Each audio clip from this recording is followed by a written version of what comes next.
Bom dia, meus amigos, meus seguidores, meus companheiros, meus compatriotas, meus fãs também e aqueles que não são meus fãs. Hoje é dia 27 de janeiro e nós vamos falar sobre o dia D. O que é o dia D? O dia D é o dia da posse dos nossos parlamentares do Congresso. Será que nós vamos tomar posse? O Congresso vai tomar posse?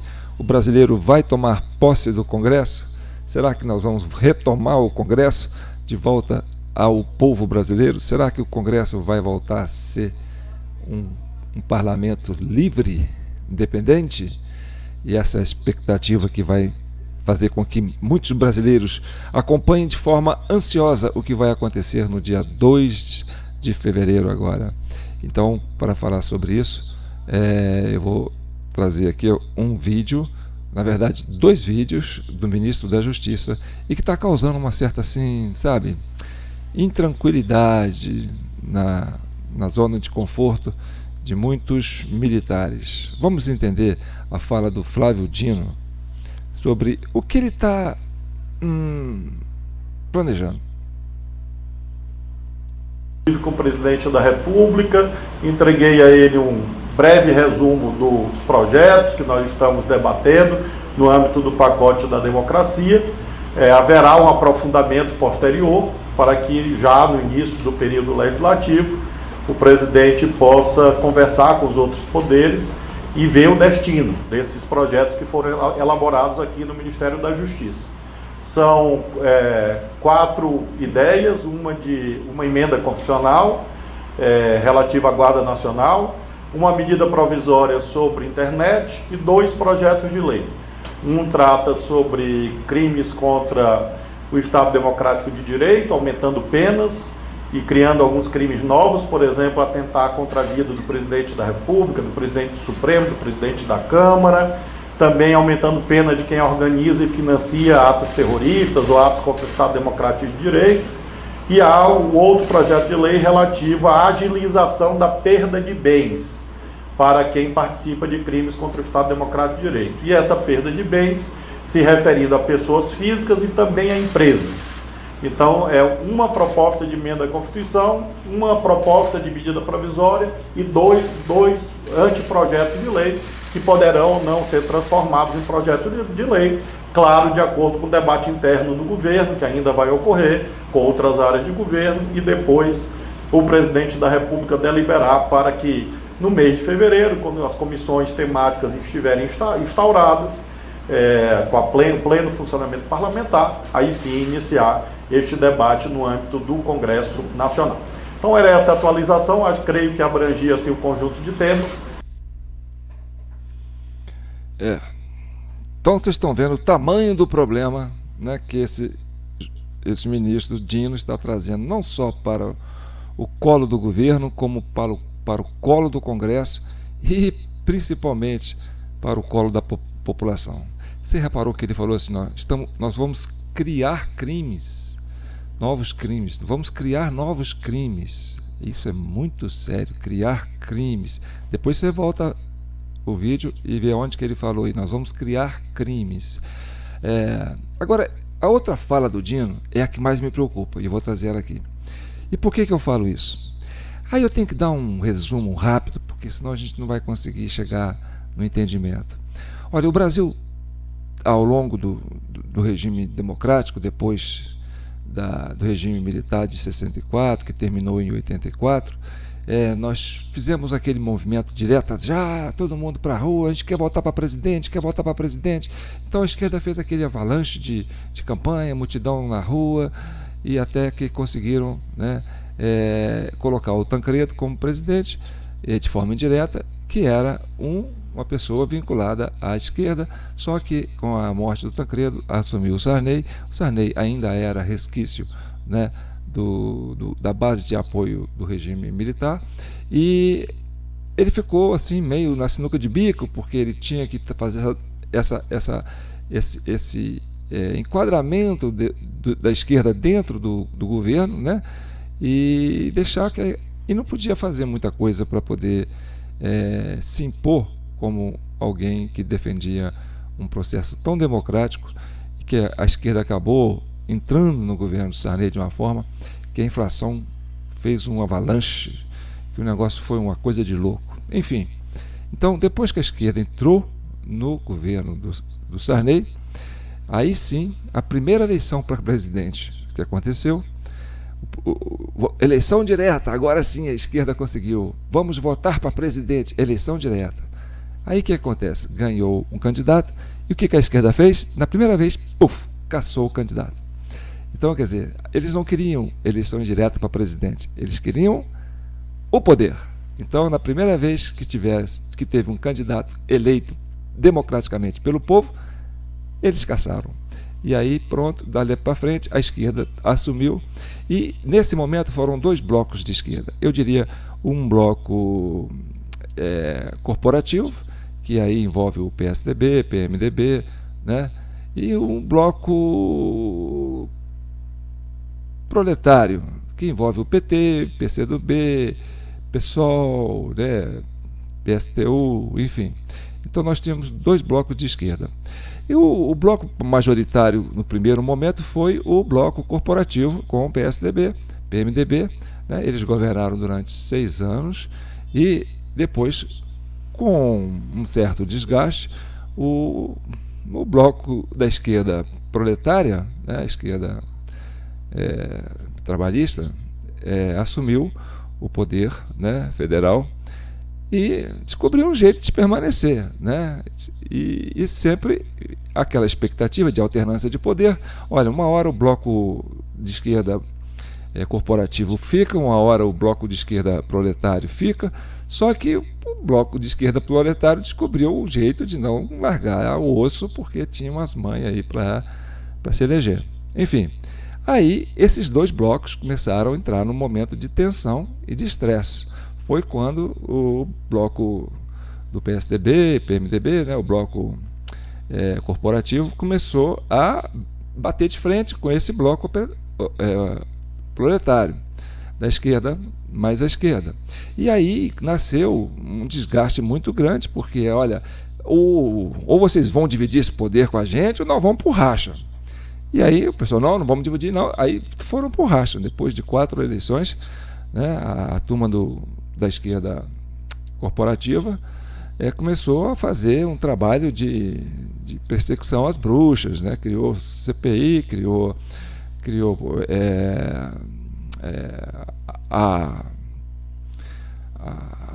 como é que chama?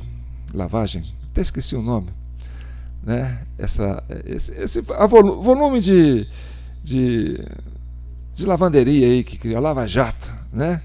Criou a Lava Jato e aí foi explodindo, né? Explodindo esse núcleo de... Aí os dois foram juntos, foi um abraço do afogado.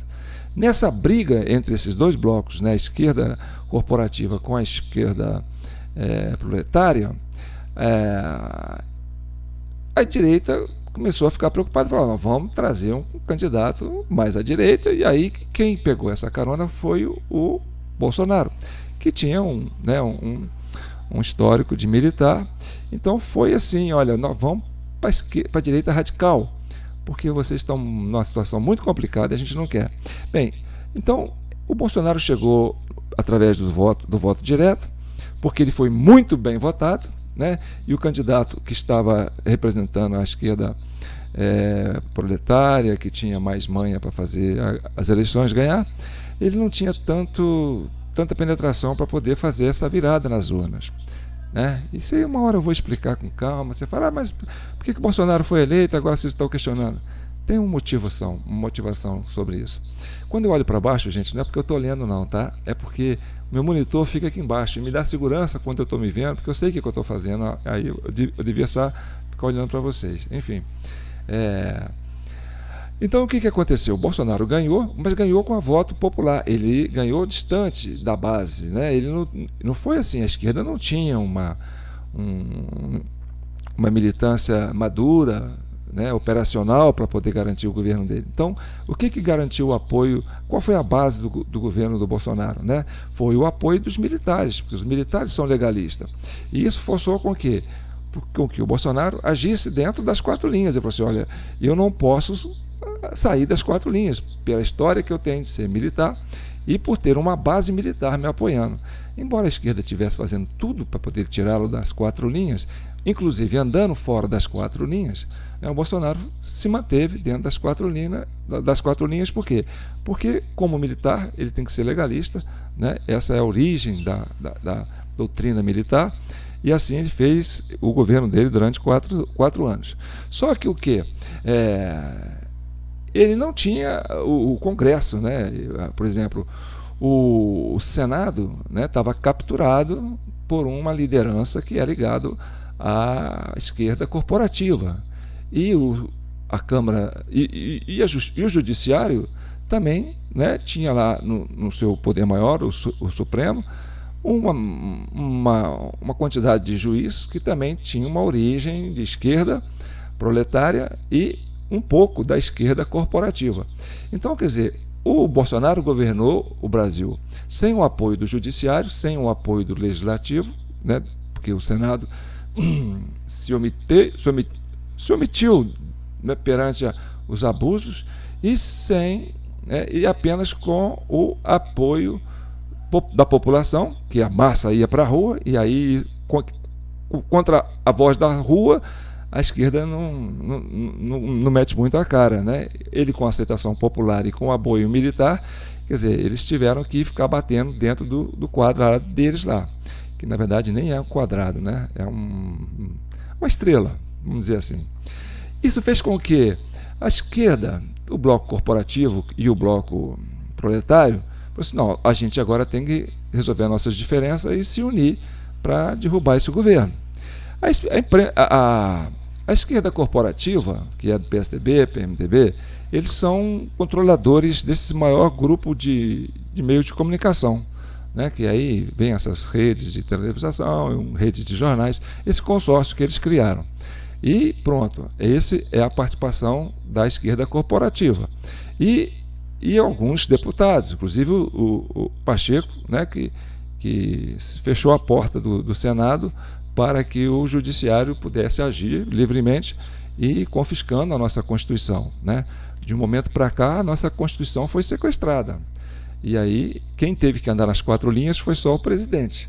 Eles se acharam no direito, né, de fazer qualquer coisa por achar que a gente não quer um regime militar, a gente não quer a direita de volta, então vale tudo. Enfim, aí aconteceu, né, de que veio as eleições e o Bolsonaro, ele tinha uma base popular muito grande, não tinha uma base partidária, mas tinha uma base popular muito grande e certamente ele seria um candidato assim muito concorrido, muito difícil de derrubar. Aí houve a necessidade de fazer esse imbróglio aí, né? Esse monstro de 2 cabeças, unir 2 forças políticas que são um pouco antagônicas, que se degladiaram durante muito tempo e que tiveram que fazer essa fusão para poder enfrentar o Bolsonaro. E aí, meu amigo, como diz o próprio Alckmin, né? Nunca se abusou tanto da estrutura do Estado para poder ganhar umas eleições. E aí valeu confiscar a liberdade de imprensa, confiscar a liberdade de parlamentares, né, de exercer seu direito de opinião, criar pesquisas fraudulentas, abusar do processo eleitoral, né, colocar o judiciário, né, quase como um bunker, né, de um partido político, e foi isso aí, né? Atropelaram a nação para eleger uma pessoa que estava com um problema no judiciário, mas que eles tinham como é o que tem mais densidade eleitoral para enfrentar o Bolsonaro. Acontece que a eleição acabou, eles se julgam, né, vencedores, e a tecnologia, né, a expertise da internet e de alguns técnicos descobriram, né, como acontece por dentro do processo eleitoral, e isso aí ficou uma coisa muito evidente. Então, quer dizer, essa parte legalista do Brasil entende que esse governo que foi eleito, ele não está legitimado. Por quê? Porque descobriu, né, como é que acontece. Quando você não sabia como acontece, você ficava sem argumento. Não, agora a gente sabe como é que acontece, a gente sabe como é que vocês fizeram. E aí ficou aquela situação, entendeu? Deixa tomar posse, não deixa tomar posse, protesta, não protesta. E aí até onde nós vamos? Vamos tentar na legalidade, vamos tentar dentro das 4 linhas. Vamos esperar passar o ano, dar posse para o governo, colocar o Congresso, né? E a Casa do Povo é que vai ser soberana para tomar a iniciativa, né, de trazer o Brasil à normalidade. E essa é uma aposta muito válida, sabe? Isso é apostar nos homens ao invés de apostar nas armas. Como eu disse para vocês, não existe em general melancia.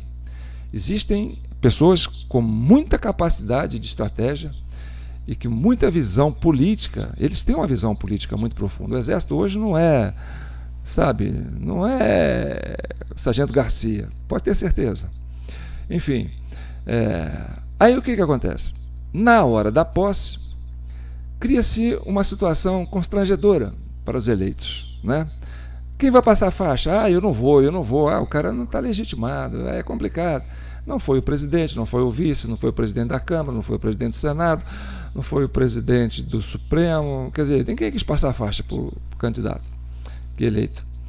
Aí fez aquela cena lá, colocaram umas pessoas para passar a faixa, tudo bem. Outra coisa, o Exército não vai levar a sua estrutura, né, a turma que costuma fazer, né, a cerimônia de posse, não vai ter canhão, não vai ter tiro de canhão, enfim, a faixa não vai ser a original. Então foi criando assim uma situação de muito constrangimento para essa chapa que está tomando posse. Outra coisa que também criou muito constrangimento e está criando, mas você não vai poder ocupar o Palácio do Planalto, quer dizer, o Palácio da Alvorada, a sede de moradia, né, do líder do Estado, que é o Palácio da Alvorada. Aí e o Palácio do Catete? Não, também o Palácio do Catete, não, espera um pouco, o negócio não é agora, fica aí no hotel. Então isso foi criando uma situação de constrangimento. Ou seja, o pessoal que está tomando posse, esse governo que está se instalando, eles perceberam que eles estão dentro de como dizer assim, um atrofiamento de poder. E aí eles têm, olha, a gente tem um mês para acelerar, para a gente impor esse mandato, né? Impor esse governo que a gente se considera eleito. E aí, né, por outro lado, a população brasileira, sem entender, falou, gente, não é possível, a coisa está tão evidente, vocês vão deixar esse pessoal tomar posse, né? E a turma falou, gente, vamos andar dentro das 4 linhas, a gente tem que ser legalista, não vamos botar arma para cima desse povo. A ideia não é essa. O Brasil é uma grande nação. Pegar um militar, botar uma arma na cabeça de um brasileiro, é uma coisa muito triste, é muito dolorosa, sabe? A gente tem que ir às últimas consequências para evitar um confronto bélico. Mas a turma que não entende isso, né, fica lá, olha, gente, a gente quer o Brasil, salve o Brasil, Forças Armadas, salve o Brasil. Então, quer dizer, as senhoras, os idosos, os avós, são pessoas vividas, estudadas, com formação, que já viveram muito, né? O Brasil conhece, né? Eles foram lá, ajuda a gente aí e tal. Os militares, por sua vez, falaram assim, olha, vocês têm razão, a gente não vai tirar a razão de vocês, mas nós não podemos fazer nada. Nós somos uma instituição de Estado, a gente não é um partido político, a gente não pode tomar partido e ir lá tirar o presidente. Isso que tem que fazer são as instituições. E aí tudo bem, vamos lá, deixar as instituições. Só que a esquerda, percebendo, né, esse núcleo de poder aí que está tentando assumir, que se acha que assumiu, e que está assumido de uma certa forma, né, começa a tentar tirar esse pessoal da frente do quartel. Olha, vocês têm que tirar isso daí, isso aí está tornando uma situação difícil, né? Porque a gente sabe o que a gente fez no verão passado, então isso aí está provocando um certo pânico na gente, a gente não quer ter um canhão na nossa casa, enfim. Aí o Exército fala, eu não posso fazer isso, porque são cidadãos brasileiros, né? Eu não posso pegar e prender essa turma daqui. Aí o que acontece? Criou-se toda uma estrutura para criminalizar esse movimento de brasileiros que buscam essa legalidade, né? E que buscavam de forma pacífica.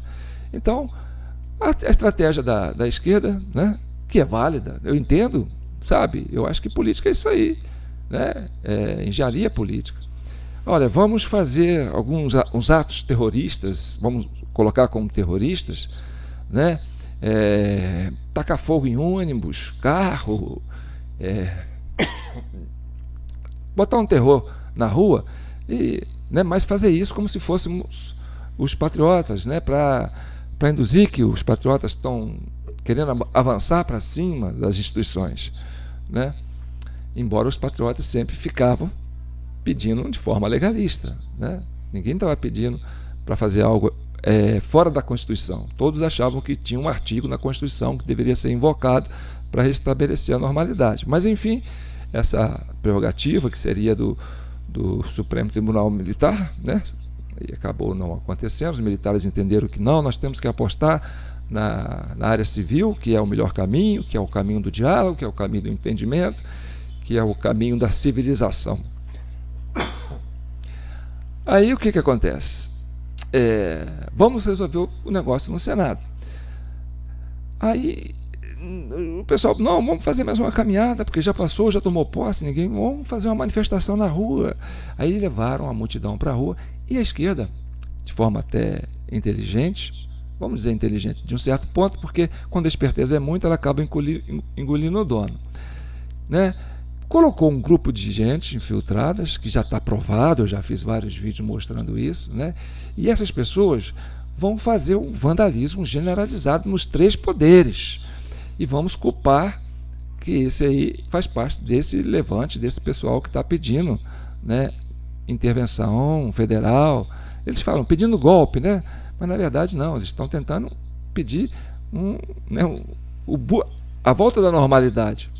Mas é válido, né, que o pessoal que está tomando posse considere que isso seja um golpe, né, que no ponto de vista deles, eles estão querendo identificar que eles estão sendo questionados por uma certa parte da população.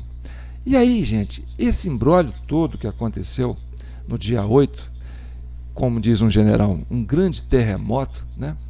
Esse terremoto fez com que esse núcleo de poder que tem aí uma esquerda radical está tentando falar assim, vamos aproveitar esse momento que a gente tem antes do Congresso assumir para a gente impor, né, uma certa autoridade para justificar que a gente crie um ambiente que nos dê legitimidade para nos armarmos. Ou seja, vamos criar um exército para poder resistir a essa tentativa de voltar à normalidade. É assim que eu entendo. Agora vamos ouvir a segunda fala do Dino, que é aí que eu mostro que o problema é maior. Há, nesse momento, reuniões ocorrendo entre o governo do Distrito Federal, ainda sobre intervenção federal na segurança pública, mas já com a presença do novo secretário, as polícias legislativas, a polícia do Supremo, visando a este alinhamento. A tendência é que no dia 1º de fevereiro haja, inclusive, fechamento total do esplanado, porque é uma movimentação bastante importante que acontece na Câmara, no Senado e no Supremo. Em termos preventivos, na nossa visão, hoje, recomendável que isso ocorra. É claro que tratamos de 2 poderes que são independentes, que são autônomos, o Poder Legislativo e o Poder Judiciário, que possuem os seus próprios sistemas de segurança. Mas o entendimento inicial é esse de fechamento da esplanada, porque não acreditamos que haverá nenhum movimento de massas. A bem da verdade, nem no dia 8 ocorreu um movimento de massas, para os patrões de Brasília é um movimento até pequeno, para quem conhece os movimentos em Brasília. Na verdade, ali não ocorreria o resultado danoso se não fosse o concurso de fatores que estavam no mau funcionamento da segurança pública. Não acreditamos que haverá manifestações dessa natureza, de centenas ou de milhares de pessoas, porém, a estas alturas, tendo em vista o extremismo de pequenos segmentos sociais, a prudência indica que esse deve ser o caminho.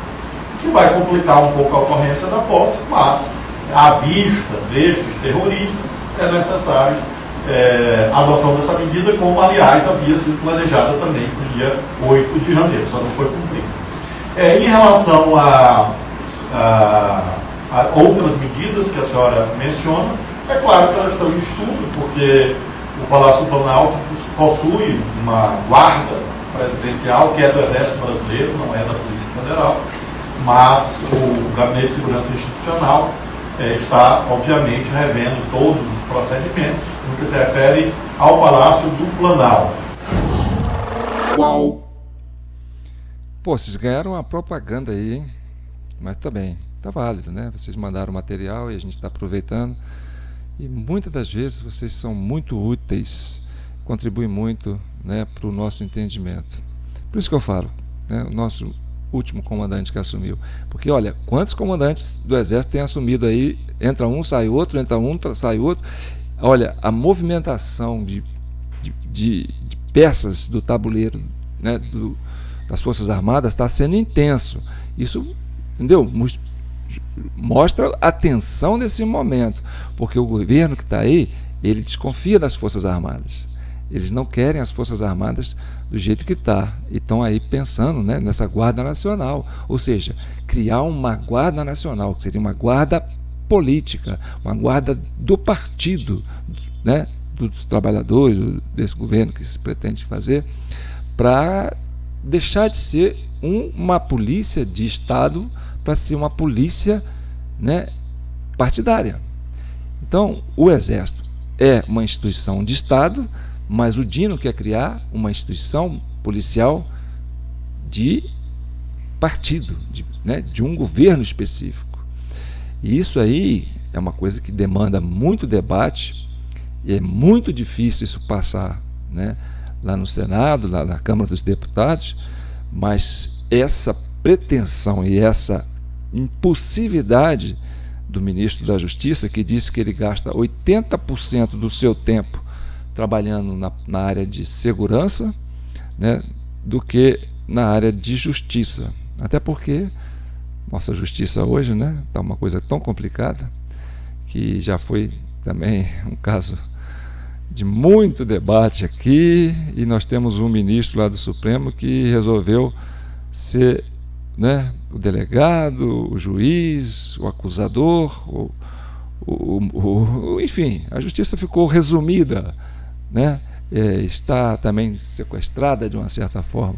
Então o Brasil quer recuperar o quê? No dia, acho que é dia 1º, dia 2, não sei. Eu sei que é em fevereiro agora, começando em fevereiro, vai ser a posse dos parlamentares, e o Brasil vai tomar conta, né, do seu poder legislativo, que é a Casa do Povo, não com o povo invadindo, né, mas com os representantes que eles estão colocando lá. E aí toda essa preocupação, entendeu? Quando o Dino fala, olha, nós vamos sitiar Brasília, vamos colocar um reforço, né, policial, essa guarda que o Dino está colocando aí, ele mesmo diz que não é o Exército, né? Então vamos lá. Eleição da mesa do Senado. Aí está o start, onde vai acontecer todo o imbróglio. Se nós temos dois candidatos, né? Tem um Pacheco, que é do bloco de esquerda corporativo, que acha que, né, consegue dar sustentação para essa esquerda radical que está aí, mas tem o outro candidato, que é o Marinho, que é da ala mais conservadora, majoritária em termos de número de eleitos. Eita nós, hein? É assim mesmo. E a questão vai ser colocada da seguinte forma: se ganha o Pacheco, o que vai acontecer? A Casa do Povo continua sequestrada. Como diz sequestrada, né? Porque o Pacheco é um cara que não vai deixar a legalidade avançar, né? Nós vamos pedir a CPI por exemplo, do dia 8, então vamos pedir um impeachment de um senador, impeachment de um ministro supremo que extrapolou a sua prerrogativa, invadiu, né, um outro poder, tal. Então, essa bagunça toda que está sendo colocada, esse desconforto institucional, essa quebra do pacto social, entendeu? Para o Pacheco, não é uma coisa que se quer resolver. Já o Marinho quer resolver. O Marinho fala, não, vamos voltar o Brasil à normalidade. O Brasil tem que voltar a ser uma instituição democrática de direito, a lei tem que prevalecer, a Constituição tem que prevalecer, né? Vamos sair desse estado, né, de barbárie, vamos voltar para as 4 linhas. O Brasil tem que voltar a ser um país sério. Tá, se ganha o Marinho, esse governo cai, ele sabe que cai. E se ganha o Pacheco, os militares vão ficar numa situação assim muito delicada. Agora eles vão desmanchar o Estado policial e vão criar um Estado partidário. Será que quer dizer, uma polícia partidária, e isso vai colocar o Brasil refém de uma ideologia? Então isso aí é o que está colocado aí no dia 1º, agora no começo de fevereiro, entendeu? E todas as tensões estão voltadas para isso. Fica a última pergunta e eu quero que vocês raciocinam comigo. Brasília está sitiada? O Senado está refém de alguma dessas forças? Já foram negociadas muita coisa por baixo do pano? Esse governo, o que ele fez? Quando ele assumiu, ele falou, vamos ampliar, vamos quase que dobrar os ministérios. Para quê? Para oferecer, para ratear, né? Cargos, vamos, como diz assim, criar tetas para poder trazer, né, uma base parlamentar que nos dê condições de governar. E aí sim, vamos sangrar o Brasil para que isso aconteça, né? E será que o Senado vai ter uma virada para a esquerda, ou será que o Senado vai voltar para a normalidade? Isso é a questão. Se acontecer do Marinho ganhar, qual será a atitude do Dino com essa força paramilitar que ele está colocando para cercar, sitiar nossa capital brasileira? Será que ele vai fechar o Congresso? Eu quero que vocês comentem comigo. Meu nome é João Paulo, falo de São João del Rei, capital brasileira da liberdade. Em cima do artigo 5º da Constituição Federal, eu defendo aqui minha linha de pensamento e eu quero que você tenha toda a garantia para comentar também, tá bom? E compartilhe, comente, vá com Deus e que o manto de Nossa Senhora cubra esse Brasil e que agora a gente possa ter a serenidade de colocar os homens e as ideias na frente da barbárie, que a gente possa resolver no diálogo ao invés das armas. Fiquem com Deus.